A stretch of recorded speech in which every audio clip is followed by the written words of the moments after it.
Hello everyone, welcome to Sunya IAS and welcome to this lecture. Today we are going to talk about a revolutionary step that has been taken in our education system. What is that revolutionary step? National Credit Framework. Now when you see this word credit, you might think that it has something to do related to economy, but no.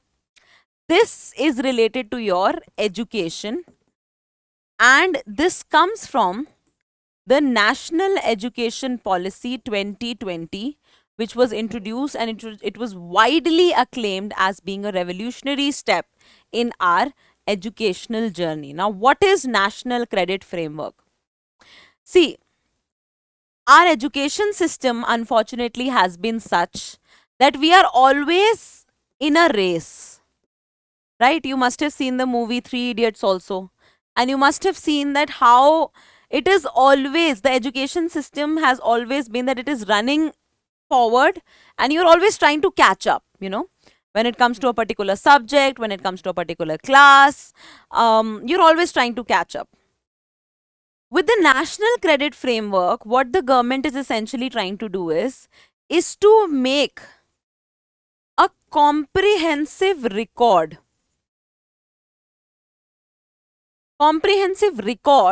of your educational journey, of your educational qualifications. Fine.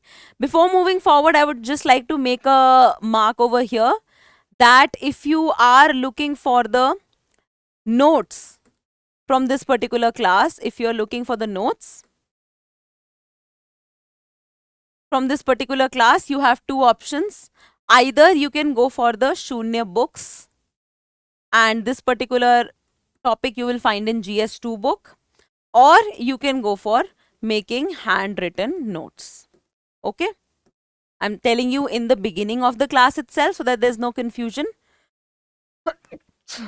Yeah, sorry. So either go for the books or you can make handwritten notes, whatever is more comfortable to you. Now, coming to the National Credit Framework. See, the thing is that when we talk about education, there are multiple aspects of education. So, for example, there is academics, है ना? Then there is vocational education, skill training, right? Vocational education, which will straight away help you to earn money, right? Vocational education for someone can be stuff like plumbing or carpenter. These are the unskilled aspects of vocational work. But even skilled aspects of vocational work can be taught and the person can become well equipped to earn money. And overall, education also has an aspect of extracurricular, right? Wherein there are diplomas that people take, there are degrees, apart from the degrees that they're taking, there are diplomas also that people take according to their interests, etc. So, till now, our education system has been working in silos, that we are just focusing on the academics. There is no focus on vocational, no focus on extracurricular, and National Credit Framework is trying to solve this problem of this aspect being in silos. So what is the National Credit Framework doing? It is creating a record. It is creating a record of all your educational journey. It is creating a record of all your educational journey, entire educational journey that you are undertaking, and it is depositing in your account. Okay, it is depositing in your credit account. So it's just like, DigiLocker. You have DigiLocker for your documents. The National Credit Framework is giving you credits for the educational achievements that you are having. And that is why it is a very important reform. You can write it in GS2, even in GS1.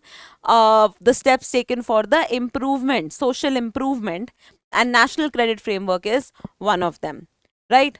So that is the basic of it. Now let's go to the details of it, right? If you want, you can write. I'm dictating some of it. Right. When we talk about credits, credits are nothing but they are recognition of completion. Like you have your certificates, right? Whenever you complete a particular course, you get some certificates. So they are recognition of completion of a particular academic module, right? Recognition that a learner has completed a particular learning journey and the module has been completed. That is what this credit is, right? So when we keep on accumulating these credits and depositing it, it is just like creating a bank. And if you remember the National Education Policy 2020, it talked about something called ABC. What is ABC? Academic Bank of Credits. Academic Bank of Credits. And this National Credit Framework is nothing but the actual realization of the Academic Bank of Credits. Fine. So, overall, this is the credit framework. Now, you need to understand that who all will follow this credit framework. Who all will follow? Is it just going to be the school? Is it just going to be the higher education? So we will have schools, colleges, and overall universities which will follow this national credit framework. So it will start from the school days itself, and then it will keep on collecting your educational record and keep on depositing it in your account, in your credit account, right?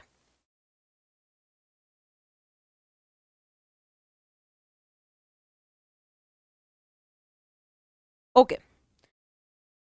So what are the objectives? The objectives are very clear. Apart from providing you flexibility, apart from providing you a freedom to study what you want and to be rewarded for it, it is also giving a multi-dimensional. It is also giving a multi-dimensional approach to your learnings, right? So you will get flexibility in courses. So there is no hard and fast rule now that science will have all these subjects only, commerce will have all these. You can mix and match, right? So earlier, for example, there used to be a supplementary subject in, for example, if you're studying science, you can take economy as supplementary subject, physical education as supplementary subject. Now all of this is getting institutionalized, right? That is there. Then it is also incentivized knowledge, you know. It will incentivize knowledge. How it will incentivize knowledge? Because you are not being penalized for trying something new.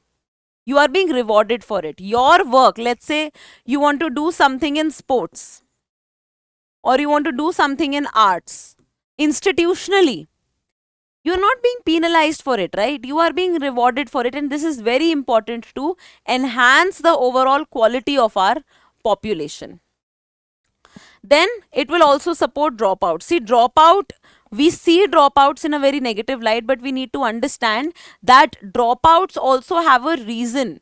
No one wants to drop out of school, right? Most people, and India is not one of those countries wherein people would mostly drop out to start up something new or because they have no faith in the education system. That doesn't happen. Our reasons for dropout are poverty. Our reasons for dropout are ill health.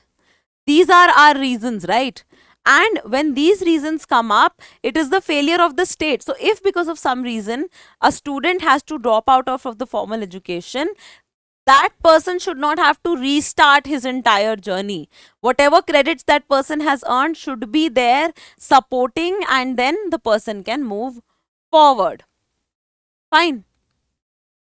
So, the features of National Credit Framework, and please understand all of this very carefully. So, when we talk about the National Credit Framework, it is an umbrella framework for skilling,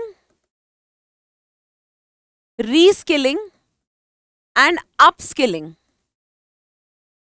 of people, right? Skilling, reskilling, and upskilling of people.